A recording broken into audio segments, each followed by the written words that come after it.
যখনই অভাব দেখা দিবে আল্লাহর দুইটি নামের জিকির করুন, আল্লাহ তাআলা সকল অভাব দূর করে দিবেন, টেনশন দূর করে দিবেন, আল্লাহ তাআলা বিপদ দূর করে দিবেন। মনে রাখবেন, আল্লাহর কিছু গুণবাচক নাম রয়েছে, এগুলো পরে দোয়া করলে আল্লাহ তাআলা সেই দোয়াগুলো কবুল করেন। আল্লাহ তাআলা নিজে বলে দিয়েছেন, কোরআন খুলেন, আল্লাহ পাক রব্বুল আলামিন 9 নম্বর পারা 13 নম্বর পৃষ্ঠার 4 নম্বর লাইন সূরা আরাফের 180 নম্বর আয়াতে রব্বুল আলামিন বলেন, ওয়ালিল্লাহিল আসমাউল হুসনা ফাদউহু বিহা।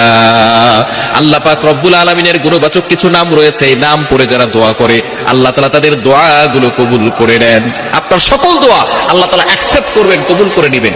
যখনই দেখবেন অভাবে পড়ে গেছেন, আপনি এই সময় মানুষের কাছে না চেয়ে তাহাজ্জুদের নামাজে আল্লাহর কাছে চান। কারণ তাহাজ্জুদের সময়টা হচ্ছে এমন সময় যে সময় আল্লাহ তাআলা নিজে প্রথম আসমানে এসে বান্দাদেরকে ডাকতে থাকে।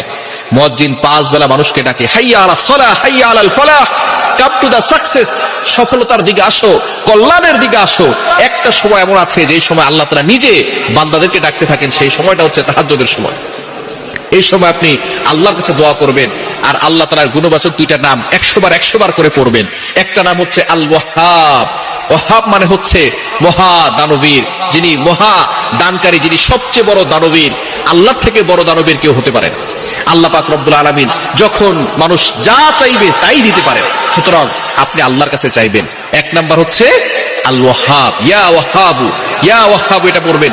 দ্বিতীয় নাম্বার হচ্ছে ইয়া ফাত্তাহু, আপনি এটা 100 বার 200 বার করে পড়বেন। ইয়া ফাত্তাহু অর্থাৎ বিজয় দানকারী, আপনাকে আল্লাহ পাক রব্বুল আলামিন বিজয়ী বানিয়ে দিবেন।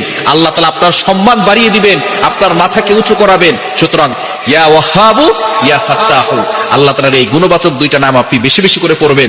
বিশেষ করে ফজরের নামাজের পরে পড়বেন, তাহাজ্জুদের নামাজে সিজদায় গিয়ে আপনি সুবহান রাব্বিয়াল আলা 3 বার বলে তারপরে পড়তে পারেন।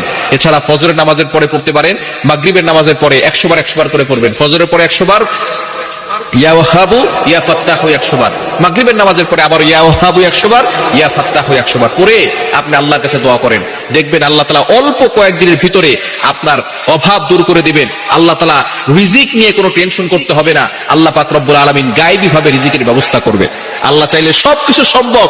আল্লাহ তাআলা পাখিকে রিজিক দান করেন। আল্লাহ তাআলা নিজে বলে দিয়েছেন 12 নম্বর পারার 1 নম্বর পৃষ্ঠার 1 নম্বর লাইন সূরা হুদের 6 নম্বর আয়াতে, ওয়া মা মিন দাব্বাতিন ফিল আরদি ইল্লা আলাল্লাহি রিজকুহা, আসমান জমিনে এমন কোন প্রাণী নাই যে প্রাণীর রিজিকের ব্যবস্থা আল্লাহ তাআলা করেন না। সুতরাং আল্লাহ আপনার রিজিকের ব্যবস্থা করবে। আপনি ইয়াকিনের সাথে আল্লাহ তাআলার এই দুইটি গুণবাচক নাম পড়ে দোয়া করবেন, ইয়া ওয়াহাবু, ইয়া ফাত্তাহু, 100 বার করে আল্লাহর কাছে দোয়া করবেন। দেখবেন আল্লাহ তাআলা আপনার সকল দোয়াগুলো কবুল করবেন।